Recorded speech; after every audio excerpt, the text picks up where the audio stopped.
రాబోయే సోమవారం ఆగస్టు 17 చాలా మంచి రోజు. ఈ వీడియో అందరికీ షేర్ చేయండి. ఆ రోజు శ్రావణ మొదటి సోమవారం, నాగపంచమి రెండూ కలిసి రావడం మన అదృష్టం.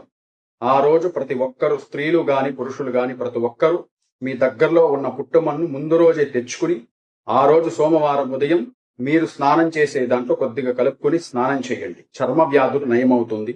మీ దగ్గరలో ఉన్న పుట్టు దగ్గరికి వెళ్ళి పూజ చేసుకోండి. మీ దగ్గరలో ఉన్న నాగదేవతకు వెళ్ళి పూజ చేసుకుని నాగస్తోత్రం అంటే సర్పస్తోత్రాన్ని మీరు 3 సార్లు పఠనం చేయండి. ఆ స్తోత్రం నేను డిస్క్రిప్షన్ లో పెడతాను. ఎవరైతే ఈ విధంగా చేస్తారో వారికి సర్పదోష నివారణ, కాలసర్పదోష నివారణ అవుతుంది. అందరూ భక్తితో, ఒక నమ్మకంతో చేయండి. వేరే పైన దృష్టి పెట్టకుండా నమ్మకంతో చేస్తే స్వామివారి సంపూర్ణ అనుగ్రహం కలుగుతుంది. వంశం వృద్ధి కావాలన్నా కూడా నాగదేవతల స్వామి యొక్క అనుగ్రహం